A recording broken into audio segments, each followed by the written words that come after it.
Hello, my name is Rhoda Byler Yoder. I'm the principal of Casey Elementary School, and I'm here to read you one of my favorite books, Amelia, Bedelia, by Peggy Parish.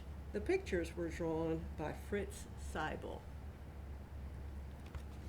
Look at these pictures of Amelia Bedelia and see if you can guess what she's going to do in this book. I'm guessing you see a picture of her carrying a pie, carrying a laundry basket, carrying a dusting brush, and at the very end, there she is, all tired out. Can you guess what she's going to do? Oh, Amelia Bedelia, your first day of work, and I can't be here. But I made a list for you. You do just what the list says, said Mrs. Rogers. Mrs. Rogers got in the car with Mr. Rogers. They drove away.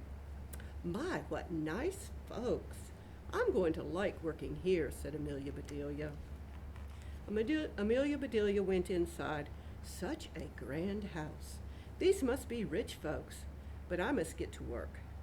Here I stand just looking, and me with a whole list of things to do. Amelia Bedelia stood there a minute longer. I think I'll make a lemon meringue pie. I do make good pies, she said. So Amelia Bedelia went into the kitchen. She put a little of this and a pinch of that into a bowl. She mixed and she rolled. Soon her pie was ready to go into the oven.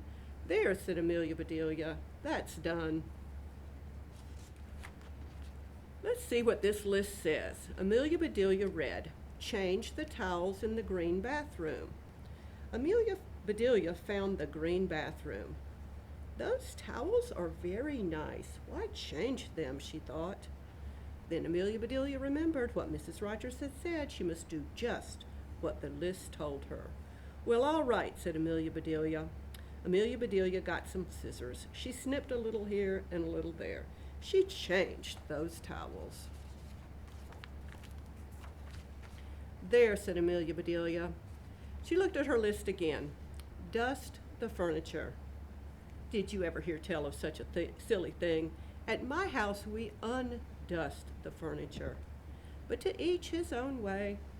Amelia Bedelia took one last look around the bathroom. She saw a big box with the words dusting powder on it. Well, look at that, a special powder to dust with, exclaimed Amelia Bedelia. So Amelia Bedelia dusted the furniture. That should be dusty enough.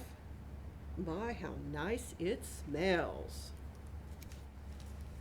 Draw the drapes when the sun comes in, read Amelia Bedelia. She looked up. The sun was coming in. Amelia Bedelia looked at the list again. Draw the drapes? That's what it says. I'm not much of a hand at drawing, but I'll try.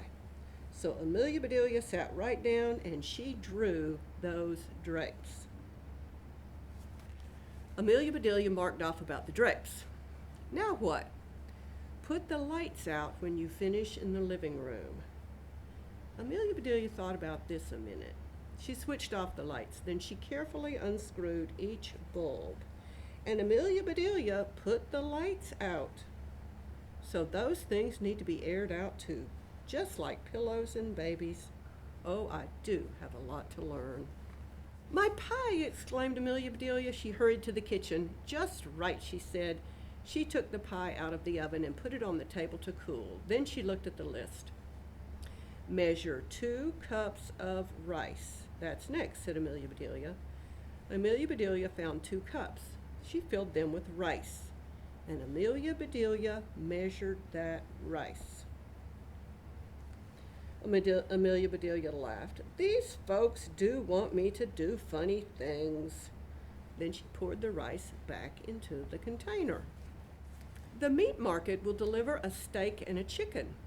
Please trim the fat before you put the steak in the icebox. And please dress the chicken. When the meat arrived, Amelia Bedelia opened the bag. She looked at the steak for a long time. Yes, she said, that will do nicely.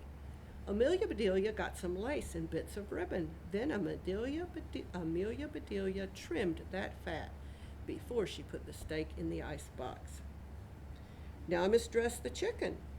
I wonder if she wants a he chicken or a she chicken, said Amelia Bedelia. Amelia Bedelia went right to work. Soon the chicken was finished. Amelia Bedelia heard the door open. The folks are back, she said. She rushed out to meet them. Amelia Bedelia, why are all the light bulbs outside? Asked Mr. Rogers. Well, the list just said to put the lights out, said Amelia Bedelia. It didn't say to bring them back in. Oh, I do hope they didn't get aired too long. Amelia Bedelia, the sun will fade the furniture. I asked you to draw the drapes, said Mrs. Rogers. I did. See, said Amelia Bedelia. She held up her picture. Then Mrs. Rogers saw the furniture. The furniture, she cried. Did I dust it well enough, said Amelia Bedelia. That is such nice dusting powder. Mr. Rogers went to wash his hands. I say, he called, these are very unusual towels. Mrs. Rogers dashed into the bathroom. Oh, my best towels, she said. Didn't I change them enough? Asked Amelia Bedelia. Mrs. Rogers went to the kitchen. I'll cook the dinner. Where's the rice I asked you to measure? I put it back in the container, but I remember it measured 4.5 inches, said Amelia Bedelia. Was the meat delivered? Asked Mrs. Rogers. Yes, said Amelia Bedelia. I trimmed the fat, just like you said. It does look nice. Mrs. Rogers rushed to the icebox. She opened it. Lace, ribbons, oh dear, said Mrs. Rogers. The chicken. You dressed the chicken? Asked Mrs. Rogers. Yes, and I found the nicest box to put him in, said Amelia Bedelia. Box, exclaimed Mrs. Rogers. Mrs. Rogers hurried over to the box. She lifted the lid, and there lay the chicken just as dressed as he could be. Mrs. Rogers was angry. She was very angry. She opened her mouth. Mrs. Rogers meant to tell Amelia Bedelia she was fired. But before she could get the words out, Mr. Rogers put something in her mouth. It was so good, Mrs. Rogers forgot about being angry. Lemon meringue pie, she exclaimed. I made it to surprise you, said Amelia Bedelia happily. So right then and there, Mr. and Mrs. Rogers decided that Amelia Bedelia must stay, and so she did. Mrs. Rogers learned to say, undust the furniture, unlight the lights, close the drapes, and things like that. Mr. Rogers didn't care if Amelia Bedelia trimmed all of his steaks with lace. All he cared about was having her there to make lemon meringue pie. The end. If you like this Amelia Bedelia book, you might want to look for some others. She's written several more about the silly maid who couldn't get anything right and got all her words mixed up.